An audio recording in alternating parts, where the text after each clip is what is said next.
All right, we're going to look at some of the 3.0s for Unit 7 and go through a couple of those. We're on the back of our Unit 7 notes. So I'm going to start with 7.3.1. So it says find the area of the shaded region. So this is a little bit more complicated than ones we might have remembered seeing in class. But I need to find the area of my larger shape, so the big circle, and then I want to subtract the area of each of these from it because I'm basically removing those so that only the shaded part is left over.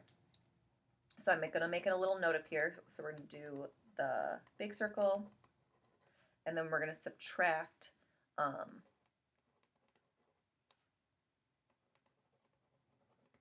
both of the smaller circles. So that way I can kind of remember what I'm doing as I'm doing it. So for the large circle, I know that the area of a circle is pi r squared. I do have that memorized from Unit 8, but we also have our formula sheet, and it's on there. So I need to figure out the area of that big circle. I need the radius of this whole thing. I don't have it clearly, but I can figure it out. So if I look at this circle on the left here, I know my radius is 3, which means my diameter, which is all the way across my circle, would be 6. I know that it touches the edge of this circle and it touches the edge of this circle, so I can figure out this diameter, and if I can figure out this diameter, I could add those together to get the diameter of my large circle. Then I can cut that in half to get the radius of my large circle. So my diameter of this is 6, and then the diameter of my smaller circle here is 4. So my diameter of my large circle would be 6 plus 4, which is 10. So from here all the way across to here is 10. So if I want my radius, I need to take this and cut it in half. So my radius would be 5. So my area would be pi times 5 squared, and I'm going to type that into my calculator. So pi times 5 squared gives me an area of about 78.5 units squared. And I can show you how I type that in my calculator as well. So that's the big circle. Then I need to find the area of both of the smaller circles, so I'm going to do the same formula since they're all circles, so I have area equals pi r squared. And then I want to make sure that I'm using the correct radius for each one. So here I am given my radius of 3, and I can type that in my calculator. So I have pi 3 squared, and I get about 28.3 if I round it. I do want to point out I did not use parentheses for this one, but I did for this one. Even if I did not use parentheses, I would still get the same answer since my 3 is positive, and I just want to show you. So I do get the same. So I got my area for that one. I'm going to write that down. And then I want to find the area of that last tiny circle. My radius is 2. So I have pi 2 squared, which is 12.6-ish.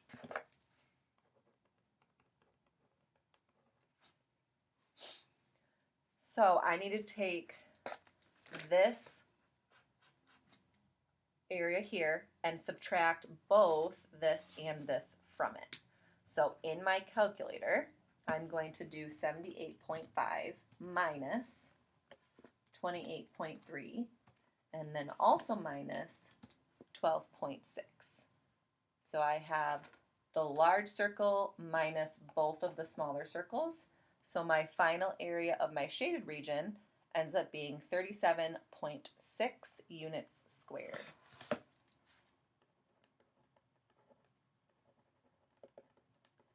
And I'm just going to write down here what we did. We took that 78.5 and we subtracted 28.3, and we also subtracted the 12.6 to get that.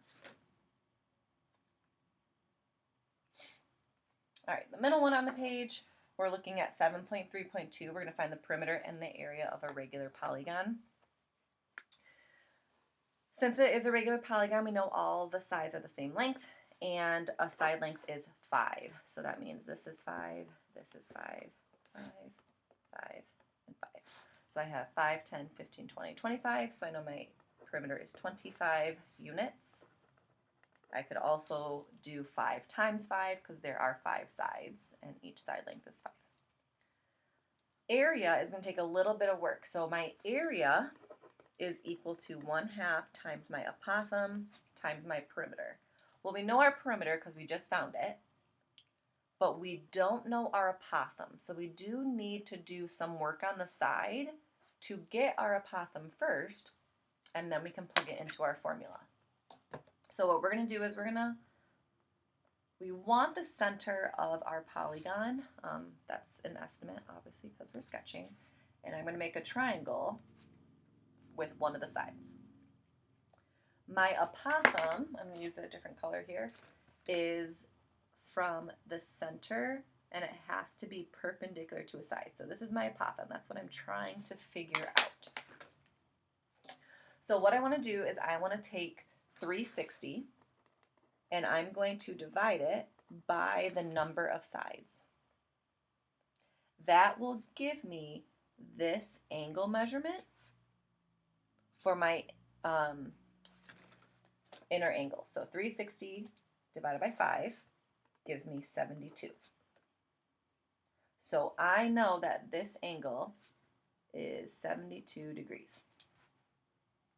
That's important because we're going to end up using SOHCAHTOA to figure out the length of our apothem since we do have a right triangle. So I'm going to take this big triangle and I'm only going to focus on one side. So I like to focus on the right side. I don't know why. So I'm going to sketch that over here. So I have my apothem and then just half of that triangle. So if my entire side length was 5, half of it would be 2.5, because I just do 5 divided by 2. We're trying to find our apothem, and then if this entire angle was 72, I only want half of it for that little sliver. So I need to figure out what is half of 72. So 72 divided by 2 gives me 36. So I know that angle is 36 degrees. So I can label my triangle, my hypotenuse. Sorry, my hand's in the way. My hypotenuse is this side. And if this is the angle we're focusing on, this is my opposite. And then my apothem is my adjacent. So if I have opposite and adjacent, I want to use tangent. So I'm going to say tangent of my angle, which is 36 degrees, is equal to opposite over adjacent. And I want to solve this for A so I can find my apothem. I can multiply both sides by A to get my variable out of my denominator. So I'm going to go ahead and do that. So these cancel out. I am left with A times tangent of 36 equals 2.5. To get A by itself, I'm going to divide both sides by tangent of 36 because they are connected by multiplication. So those cancel on the left. So A is by itself, and I need to figure out what is 2.5 divided by tangent of 36. I do want to make sure my calculator is in degree mode. So to check that, we want to hit mode at the top here, and degree should be highlighted, not radians. If it was highlighted here, all you would do, is move the cursor over until degree is flashing like that and hit enter, and it switches it over to degree and radians is no longer highlighted. So I'm going to type in 2.5 divided by tangent of 36, not 6, 36, and I get 3.44. So my apothem is about 3.44. Now I can find my area. So I can plug in these numbers. I have area equals 1/2 times 3.44 times my perimeter, which was 25. and I can type that in my calculator. So I have 1/2 times 3.44 times 25, which gives me 43. So I know my area of this is 43 units squared. All right, the last one we're going to look at is 7.3.5, where we could either have a question that looks like this, where we want to use our exterior angle sum theorem, or one that looks like this, and we want to use our interior angle sum theorem, or polygon angle sum theorem. So if we have one where the exterior angles are labeled, we want to add up all of our expressions and set it equal to 360, because we know all of the exterior angles sum to 360. I don't have a lot of room, so I am going to combine like terms while I write it down. So what I'm going to do is I'm going to start with this 5x, and I'm just going to highlight it so I don't add it twice. So I have 5x, so in my calculator I'm going to type 5. And then I want to add on to that my 4x, because those are like terms, so add 4. I don't want to miss this x, so plus 5, plus 4, plus 6, plus 2, and the last 5, plus 5. So I added up, those are all of my coefficients that have x's. So when I hit enter, I get 31. So I know that I have 31x. And now I want to do my constants. So I have -6. I can't really see the yellow. So in my calculator, I'm going to type -6. And you can either do -5 like that, or you can do plus -5, but you don't want to do minus a -5 because that would change the mathematical meaning. So I have -5 plus 3, oh, I hit enter on accident, -12, I'm just going to keep going, plus 3, and plus 5. So I get -12. And I just want to make sure that I got them all by marking them off. So I'm going to do my -12, and we know that equals 360 because we're looking at our exterior angles. So I know I typed that in kind of weird there. When I solve this, I do want to add 12 onto both sides. So I get 31x equals 372. I want to divide by 31, so I get x equals 12. If it asked for a particular angle, let's say this one for example, I would just plug in 12 in place of x and do 4 times 12, figure out what that is, plus 3, and then I would have my angle measurement. For the last one on the right, since these are interior angles, we need to figure out what the interior angles would sum to be based on the number of sides. So I have 1, 2, 3, 4, 5, 6 sides. So I first want to do 180 times 6 minus 2, because I have 6 sides. So when I do that, I get 720. Running out of room there. So I want to add up all of my numbers here and set it equal to 720. So I'm going to do down here. I'm going to start with 140. So that's this one, plus 150.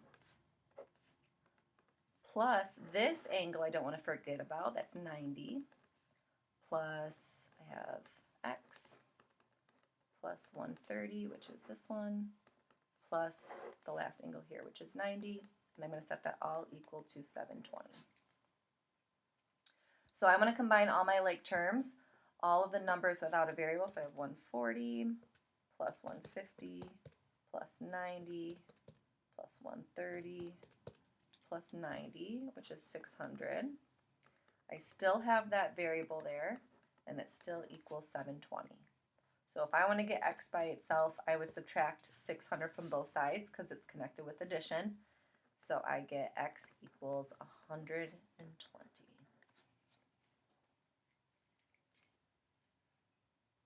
hopefully that helps with the couple 3.0s that are on here.